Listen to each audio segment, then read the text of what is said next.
नमस्कार, मैं हूं दिव्या और आप देख रहे हैं आंखें न्यूज 24। आइए सबसे पहले नजर डालते हैं आज के मुख्य समाचारों पर।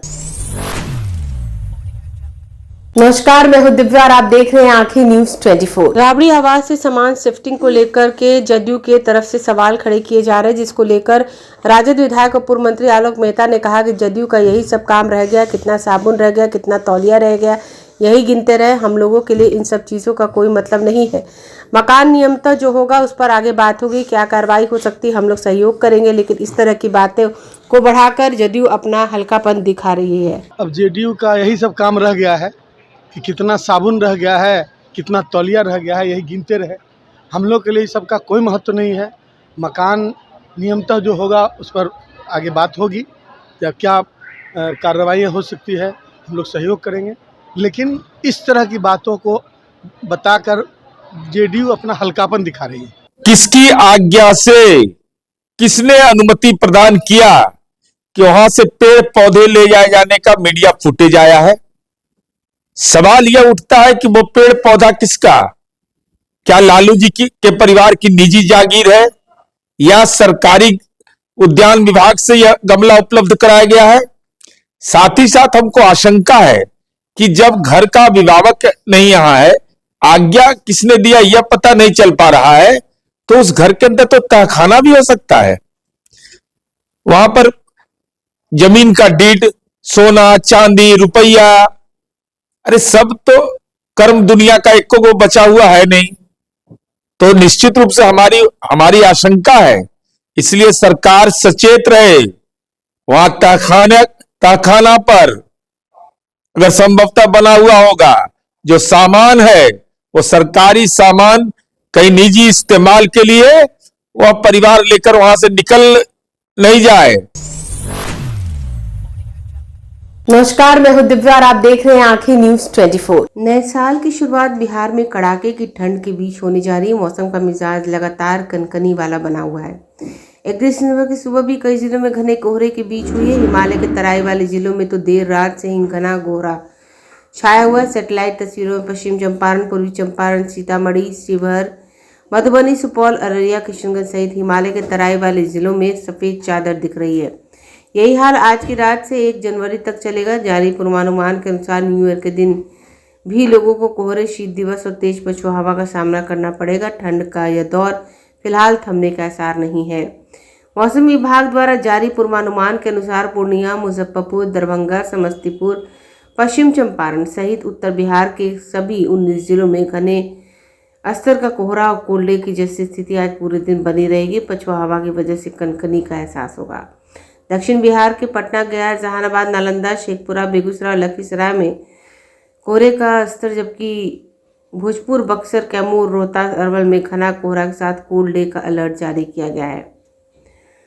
इसके अलावा खगड़िया, भागलपुर, बांका, जमुई और मुंगेर में कोहरे और कोल्ड डे जैसी किसी भी चीज़ का कोई अलर्ट जारी नहीं है। सुबह के समय इन जिलों में हल्के स्तर का कुहासा छाया है। दिन में आंशिक धूप भी निकल सकती है। कल यानी 2026 के पहले दिन मुजफ्फरपुर, दरभंगा, पूर्णिया, गोपालगंज, सीवान सहित उत्तर बिहार के सभी 19 जिलों में घना कुहासा और कोल्ड डे रहने का पूर्वानुमान है। कनकनी का असर पूरे दिन जारी रहेगा। फिलहाल के पूर्वानुमान की माने तो कोहरे और कोल्ड डे से पूरे बिहार को राहत मिलने की उम्मीद 5 जनवरी से है। इस दिन बिहार के किसी भी जिले में कोई चेतावनी जारी नहीं की गई है। दक्षिण बिहार में कड़ाके की ठंड से 3 जनवरी से ही मिलने लगेगी राहत। कोहरे और कोल्ड डे में सुधार आएगा।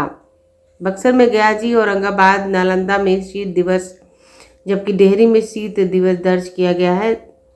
मंगलवार को ठंडा दिन बक्सर रहा, जहां का अधिकतम तापमान 12.7 डिग्री सेल्सियस दर्ज हुआ। मोतिहारी, मुजफ्फरपुर, वाल्मीकि नगर, दरभंगा और मधेपुरा का अधिकतम तापमान 13 से 14 डिग्री सेल्सियस के बीच रहा। पिताजी की 20वीं पुण्यतिथि पर हर वर्ष हम लोग उनको नमन करते हैं।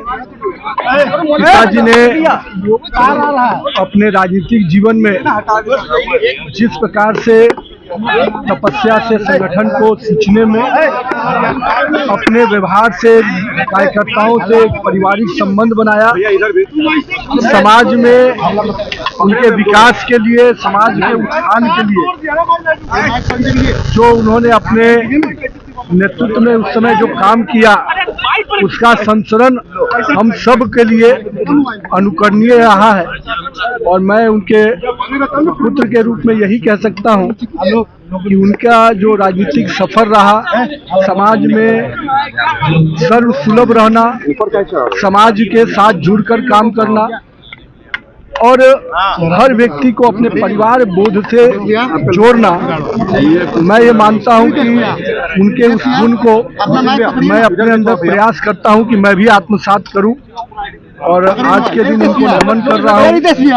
बस इतना ही कहूंगा, जिस प्रकार का सपना उन्होंने बिहार के लिए देखा था, लगातार बिहार में उस प्रकार के विकास की योजनाओं को एनडीए सरकार बढ़ा रही है। और हम सबका प्रयास है कि हमारे कार्यकर्ता बंधु भी उनके संगठन के जो संवाद थे, जो संबंध था, उसको जीवंत रखे। मैं अपने तरफ से उनको श्रद्धा सुमन अर्पित। राजस्व एवं भूमि सुधार में बगैर सत्यापन के दाखिल खारिज कर दिया गया, उसकी एफआईआर है। नगर विकास विभाग में इंटीग्रेटेड हाउसिंग एवं स्लम डेवलपमेंट प्रोग्राम में अनियमितता है, उसके मामले हैं। भूमि सुधार विभाग में सरकारी निर्धारित मूल्य से कम में रजिस्ट्री करवा लेना, ये घोटाला आया। और ग्रामीण विकास के अंतर्गत लाभार्थी की जगह किसी दूसरे को खड़ा कर धोखाधड़ी से भुगतान कर दिया गया, इसका मामला है। तो ये उस तरह के मामले थे, ये हमने आपके सामने रख दिए। नेक्स्ट, हमारे पास में बहुत सारी जांच आती रहती है, पिटीशन आता रहता है कि इसकी जांच करिए, वो जांच करिए। बहुत सारे मामलों की जांच हम करते हैं, कुछ मामले हम विभाग को भेज देते हैं या जिला पदाधिकारियों को भेज देते हैं कि लोकल लेवल पर आप जांच करिए। आप देखिए कि पिछले 5 सालों का आंकड़ा हमने रखा है। प्रतिवेदित जांच कितना उस साल आई, नई जांच हमने ओपन की, और कितना हमने उसको डिस्पोजल किया। 2020 में 17 जांच हमने शुरू की और हमने 23 डिस्पोजल की। 2021 में 13 जांच नई शुरू की और 62 को हमने डिस्पोजल किया। 22 में 10 शुरू की, 34 का हमने डिस्पोजल किया। 23 में 8 जांच नई प्रारंभ की गई, 24 का डिस्पोजल किया, उनका तार्किक निष्पादन किया। 24 में 5 जांच ही शुरू हुई और निष्पादित 50 में। हमने कहा कि नहीं, जो पिटीशन आती है उस पिटीशन की सम्यक जांच। तो इस साल जो भी पिटीशन आ रही थी, जो भी पुराने मामले थे, जो भी पड़े हुए थे, उसमें इस साल सबसे ज्यादा, आप आंकड़ा देख रहे हैं, 80 नए मामले की जांच हमने शुरू की, 80 मामले। और जो पुरानी जांचें थी उनमें से हमने 121 मामलों का डिस्पोजल किया।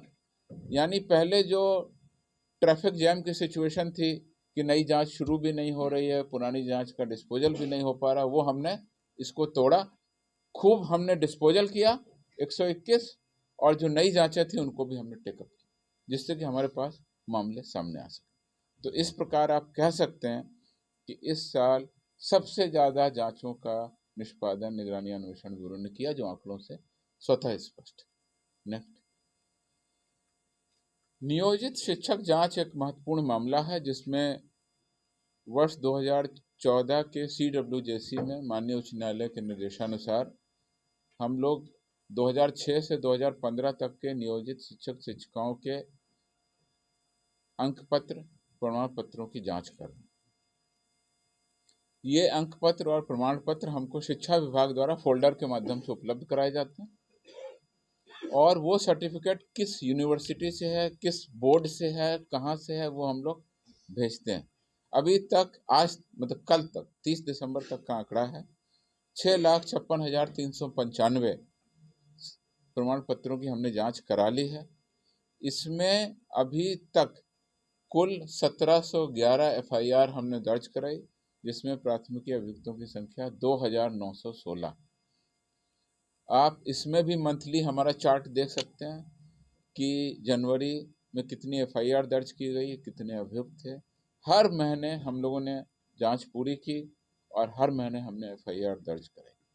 नेक्स्ट, इस साल ऊपर आई, इस साल हमने अभी तक 130 मामलों में एफआईआर दर्ज कराई है, जो विभिन्न जिलों को भेज दिया। इन जांचों का अनुसंधान अब जिला पुलिस कर रही है। पुलिस मुख्यालय से अनुरोध किया गया है कि अपने स्तर से भी वो इन जांचों का अनुश्रवण करें। निगरानी अन्वेषण ब्यूरो में द्वारा हम लोगों के द्वारा टीम वर्क के रूप में काम किया जा रहा है। और केवल भ्रष्टाचारियों के विरुद्ध, चाहे आय से अधिक संपत्ति हो, रंगे हाथ गिरफ्तारी का मामला हो, पद से भ्रष्ट दुरुपयोग का मामला हो या कोई भी मामला, उनके विरुद्ध केवल केस दर्ज कर देना पर्याप्त नहीं है, चार्जशीट कर देना पर्याप्त नहीं है, बल्कि उनको न्यायालय से भी सजा सुनाई जाए, ऐसी व्यवस्था हम लोगों ने की है। और इसमें अब तक 29 भ्रष्टाचार के मामलों में न्यायालय द्वारा सजा सुनाई जा चुकी है, जिसमें से 28 मामलों की कार्रवाई श्री मोहम्मद रुस्तम माननीय न्यायाधीश निगरानी के न्यायालय पटना द्वारा की गई है, जबकि पिछले 2024 में मात्र 18 मामलों में सजा सुनवाई गई थी। और इसमें हमारे विशेष लोक अभियोजक श्री किशोर कुमार सिंह हैं, जो प्रभारी हमारे ट्रैप केसेस के हैं। इनके द्वारा 17 केसेस में अभियुक्तों को दोष सिद्ध कराया गया। अब इसका आंकड़ा मैं आपको बताना चाहता हूँ। ये आंकड़ा, पहले आप इस फिगर को देख लीजिए। पिछले 25 सालों का कन्विक्शन का आंकड़ा आपके सामने हमने रखा है। पिछले 25 सालों का अगर हम लेते हैं एवरेज, तो हर साल 5.6 केसेस में सजा होती थी, जो हमने येलो लाइन से दिखाया है, येलो हाईलाइट किया हुआ है। पिछले 7 सालों का एवरेज लें तो 6 केसेस में सजा होती थी, यानी एवरेज 5 से 6 केस में हर साल सजा होती थी। इस साल उस ग्लास बैरियर को हमने तोड़ा है। 29 मामलों में इस साल हमने सजा कराई है, 29, जो कि पिछले सालों के 25 सालों के एवरेज से 5 गुना ज्यादा। समाचारों में अब वक्त हो चला एक छोटे से अंतराल का। पटना में कई वर्षों से शिक्षा में अहम योगदान दे रहा है Gyansthali high school Alamganj Patna city, जहां 10वीं और 12वीं की बोर्ड परीक्षाओं में 100% अंक प्राप्त कर रहे हैं बच्चे। एक ऐसा स्कूल जहां न केवल होती है पढ़ाई, बल्कि साथ ही साथ होती है कल्चरल एक्टिविटी, स्पोर्ट्स एक्टिविटी से जुड़े गेम्स, मैथ ओलंपियाड से लेकर साइंस ओलंपियाड, जहां बच्चों के लिए स्कूल कैंपस अत्याधुनिक सुविधाओं से लैस, छोटे बच्चों के लिए वाहन और ट्रांसपोर्ट की विशेष सुविधा। तो देर किस बात की, आज ही कराएं अपना नामांकन Gyansthali high school Alamganj Patna city में, जहां नामांकन की प्रक्रिया जारी है। संपर्क करें पुलिस चौकी Alamganj main road near Alamganj थाना पटना बिहार 800007। ब्रेक के बाद आपका फिर से स्वागत है। जो बच्चे, मेधावी बच्चे बिहार से बाहर बड़े संस्थानों में पढ़ते हैं, चाहे वो फिल्म सत्यजीत राय फिल्म इंस्टीट्यूट हो या नेशनल स्कूल ड्रामा हो या इस तरह की और जो संस्थाएं हैं, वैसे बच्चों को छात्रवृत्ति देने की योजना हमारे यहाँ है, जिसके अंतर्गत 20 मेधावी छात्रों को करीब 13,53,000 रुपये की छात्रवृत्ति प्रदान की गई है। अंतर्राष्ट्रीय मंचों पर भी और राष्ट्रीय मंचों पर भी बिहार की सशक्त उपस्थिति दर्शाने का कार्य किया जा रहा है। जहाँ भी बड़े कार्यक्रम होते हैं, वहाँ प्रयास किया जाता है कि बिहार की नीतियों का अच्छे तरीके से वहाँ प्रचार प्रसार किया जाए। इसी के क्रम में जो international film festival of India Goa में हर साल आयोजित होता है, उसमें वो 56वां अंतर्राष्ट्रीय फिल्म महोत्सव इस बार था। वहाँ भी बिहार की सक्रिय भागीदारी निभाई गई और बिहार के द्वारा अपनी योजना, अपनी पॉलिसी का काफ़ी व्यापक प्रचार प्रसार किया गया। और इसका परिणाम यह है कि कई न सिर्फ देश बल्कि विदेश के भी निर्देशक निर्माताओं ने बिहार में आकर फिल्म शूटिंग करने की इच्छा जताई है, तो भी प्राइमरी स्टेज पे। बिहार फिल्म विकास एवं वित्त निगम लिमिटेड को मजबूत करने का प्रयास किया जा रहा है, क्योंकि जो पुरानी देनदारियाँ थी उनको समाप्त करने के लिए प्रयास किया गया है और 38 पदों को स्वीकृत करा करके उसके नियुक्ति की प्रक्रिया प्रारंभ की गई है, ताकि इस निगम को मजबूत किया जा सके। साथ ही साथ बिहार फिल्म एवं ड्रामा संस्थान की स्थापना करने की सैद्धांतिक स्वीकृति प्राप्त की गई है। अब आगे इस संस्थान की स्थापना हेतु मेमोरेंडम ऑफ एसोसिएशन, नियमावली एवं विनियमों का प्रारूप तैयार किया जा रहा है। तो आने वाले दिनों में हम लोग प्रयास करेंगे कि इस संस्थान की स्थापना मूर्त रूप में सही तरीके से हो सके। आपको ज्ञात होगा, कुछ दिनों पहले हम लोगों ने आर्ट ऑफ लिविंग और विभाग के संयुक्त तत्वावधान में 1012 महिलाओं द्वारा जितिया लोक नृत्य की सामूहिक प्रस्तुति का आयोजन किया गया, जो इंडिया बुक ऑफ रिकॉर्ड्स में दर्ज किया। तो ये सब कार्यक्रम ये हम लोग लगातार कर रहे हैं, ताकि बिहार की जो संस्कृति है, विरासत है, उसका लगातार प्रचार प्रसार हो, लोगों के बीच उसकी जागरूकता जाए। प्रत्येक वर्ष राष्ट्रीय युवा महोत्सव मनाया जाता है और इस वर्ष हर एक जिले में हम लोगों ने जिला युवा महोत्सव मनवाया और राष्ट्रीय युवा महोत्सव की भी टीम हमारी रेडी है। अभी जो राज्य स्तर का जिला युवा महोत्सव हुआ वह मधुबनी जिले में हुआ, जिसमें 1200 से भी अधिक प्रतिभागियों ने, कलाकारों ने भाग लिया और उनमें से फिर करीब 23 कलाकारों को 5 विधाओं में सेलेक्ट किया गया है। इसी प्रकार 10 ट्रैक युवा जो कार्यक्रम है माई भारत पोर्टल के द्वारा, उसमें ऐसे competition, leadership assessment round, quiz, इन सब कार्यक्रमों में भी करीब 45 लोगों को युवाओं को चयनित किया गया। ये सभी युवा जाकर के पार्टिसिपेट करेंगे नई दिल्ली में, जो 12 जनवरी को होता है। आपको जानकारी होगी कि बुद्ध सम्यक दर्शन संग्रहालय सह स्मृति स्तूप लगभग 550 करोड़ की लागत से इसका निर्माण कराया गया और इसको आम दर्शकों और पर्यटकों के लिए चालू कर दिया गया है।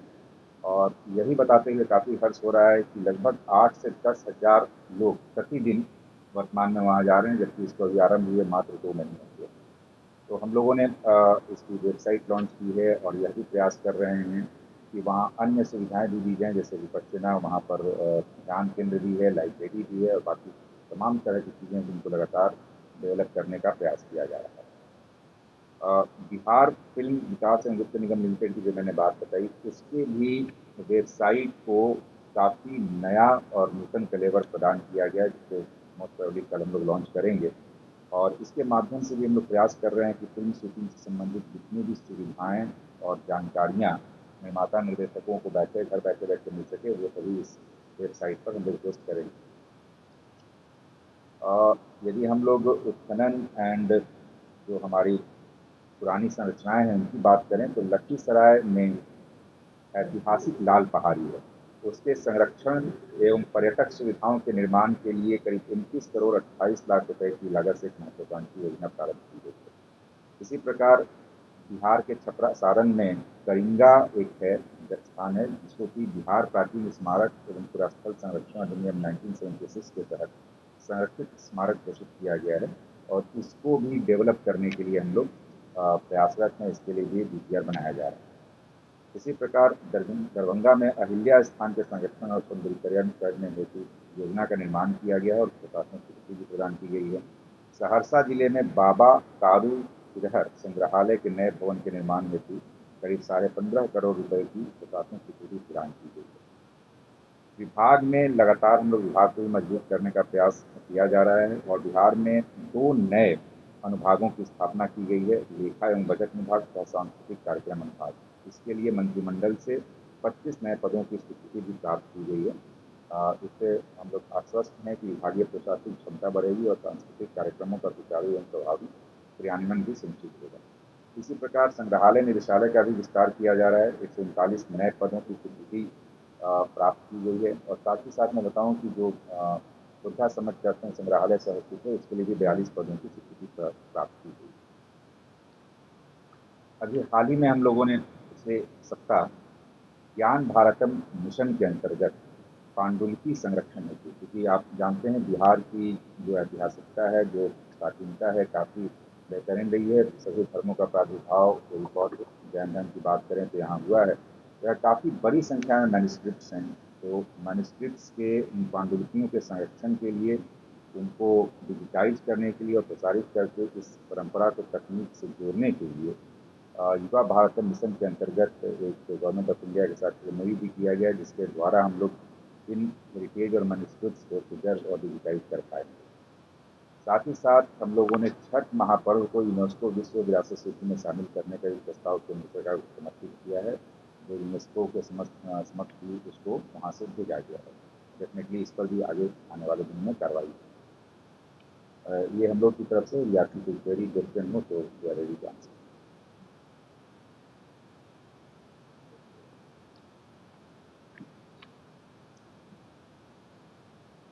पेंशन की योजना अभी जस्ट अगस्त के आसपास जो सैंक्शन हुआ था, ये नई स्कीम है जो कि इसी वर्ष में हम लोगों ने इस स्कीम को लॉन्च किया है।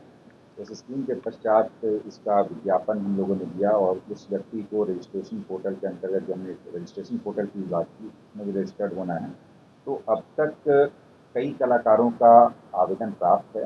डिफरेंट जिलों में उसके लिए कमेटी बनी हुई है डिस्ट्रिक्ट मजिस्ट्रेट की अध्यक्षता में। तो जैसे जैसे जिस डिस्ट्रिक्ट का आता जा रहा है, हम लोग यहाँ मीटिंग करके वहाँ से DM के यहाँ से जिलाधिकारी की अध्यक्षता में कमेटी है, वहाँ से जिले से यहाँ आता है और यहाँ से हम लोगों की कमेटी है जो सैंक्शन करती है। तो करीब 8-10 जिले का आया था, जिसको हम लोगों ने 85 कलाकारों का चयन कर लिया है रेस्ट ये प्रोसेस में लगातार है। जैसे जैसे दिनों का आएगा और यहाँ पैरेलली मीटिंग होती जाती है, इन लोगों को हम लोग करते रहते हैं। इन लोगों को ऑनलाइन पेमेंट भी आने वाले वीक में हम लोग कराएंगे, जिसमें आप अगर आपने अभी तक हमारे चैनल को सब्सक्राइब नहीं किया है तो हमारे चैनल को जल्द से जल्द सब्सक्राइब करें, लाइक करें और शेयर करें। देश और दुनिया की तमाम खबरों को देखने के लिए लगातार देखते रहें आंखें न्यूज़ 24।